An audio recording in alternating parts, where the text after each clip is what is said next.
जी sir. जगे हम लगे जगाने विश्वलोक में फैला आलोक। संपूर्ण संसार को लोकतंत्र का संदेश देने वाला जनपद वैशाली और वैशाली का एक भव्य इतिहास रहा है। भगवान महावीर की जन्मभूमि और करुणावतार भगवान बुद्ध की कर्मभूमि के साथ ही संस्कृति की बहुत बड़ी नेतृत्वकर्त्री आम्रपाली की लोक चेतना से संपृक्त यह जनपद, इस जनपद का केवल संसदीय इतिहास ही नहीं रहा है, लोकतांत्रिक व्यवस्था ही नहीं रही है, बल्कि इसकी अपनी एक मातृभाषा थी। और उसी मातृभाषा को केंद्र में रखकर हम जानते हैं कि बज्जिकांचल का अर्थ क्या है। इसी बज्जिकांचल में जगत जननी सीता की प्राकट्य स्थली पुनौरा धाम है, जो सीतामढ़ी में स्थित है। इसी जनपद में वैशाली है।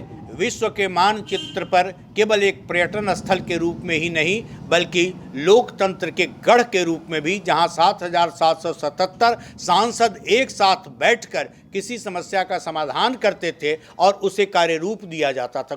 कितना समृद्ध गणतंत्र था। उस गणतंत्र की भाषा बज्जिका, बज्जी संघ की भाषा बज्जिका। और चूंकि उसका बड़ा ऐश्वर्य था, जिस ऐश्वर्य को देखकर भगवान राम भी अभिभूत हुए थे, और राम जनकपुर जाने के क्रम में विश्वामित्र के साथ यहाँ आए थे, यहाँ वे रुके थे और उनका अतिथि सत्कार किया गया था। यहाँ का वर्णन वाल्मीकि रामायण में भी है।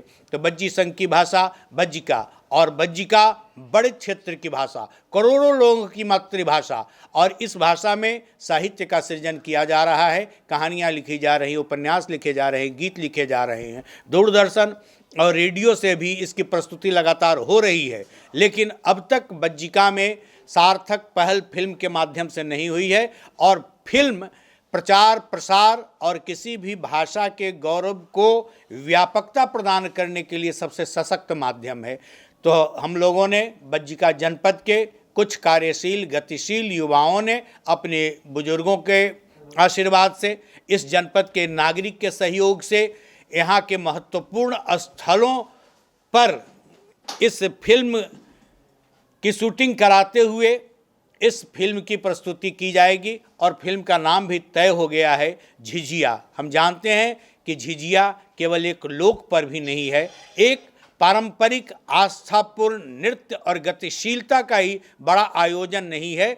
वह ग्रामीण चेतना, ग्रामीण भाव, और उस भाव में अलौकिक के प्रति भी, अर्थात देव शक्ति के प्रति भी जो हमारी निष्ठा है, और उसमें नृत्य के माध्यम से, जिसमें गतिमयता भी है, संगीत भी है, धुन भी है, तो झिझिया के माध्यम से संपूर्ण लोक जागता है, लोक की आस्था जगती है। तो इस फिल्म के माध्यम से, जिसमें हम अपनी लोक परंपरा को भी समाहित करेंगे, और मिला जुलाकर इस फिल्म में एक प्रेम गाथा चलेगी, क्योंकि मनुष्य के जीवन में, बल्कि प्रकृति के क्रियाकलाप में भी केंद्र में प्रेम ही होता है। प्रेम के इर्द गिर्द ही हमारा जीवन संचरित होता है। वह प्रेम जिसे हम व्याख्यायित नहीं कर सकते हैं, जिसे हम अर्थित नहीं कर सकते हैं, लेकिन प्रेम को अनुभूति गम्य बनाया जा सकता है। उसी अनुभूति को अभिव्यक्त करने वाली एक प्रेम गाथा के बीच बीच में हम लोक पर्व, जिसमें सामा चकेबा भी है, जिसमें जट जटिन भी है, डोमकच भी है,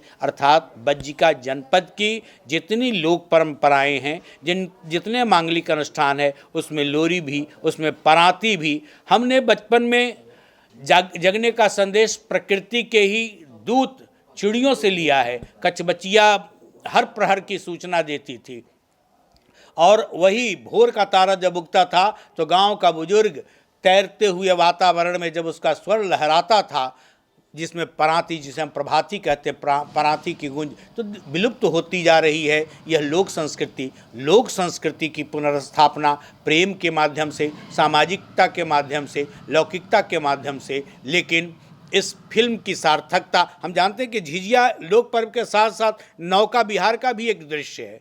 अर्थात झिझिया में केवल दीप प्रज्वलन की झिलमिलाहट के साथ गतिमयता और रसमयता ही लौकिक और अलौकिक की संयुक्ति ही नहीं है, इसमें लोकाचार ही नहीं है, इसमें सनातन परंपरा की ऐसी निष्ठा है जिसमें समाज के हर वर्ग के लोगों को समेट कर चलते हैं। और इस फिल्म को बनाने का संकल्प बिहार गुरु और मिशन भारती के संस्थापक अध्यक्ष अविनाश तिरंगा ने लिया है।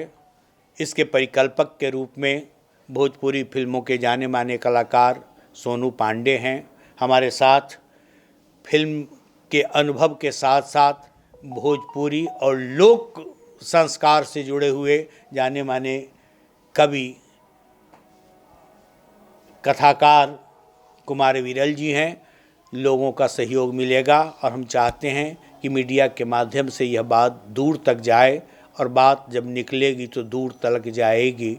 बज्जिका में फिल्म बनेगी, क्योंकि बज्जिका भाषा हो सकता है, अगर हम शोध करें तो भगवान महावीर का उपदेश भी इसी भाषा में आया होगा, भगवान बुद्ध ने भी इसी भाषा में संवाद किया होगा। अपनी शर्तों पर नगर वधु के पद को स्वीकार करने वाली आम्रपाली ने संस्कृति और कला संचेतना को बचाया।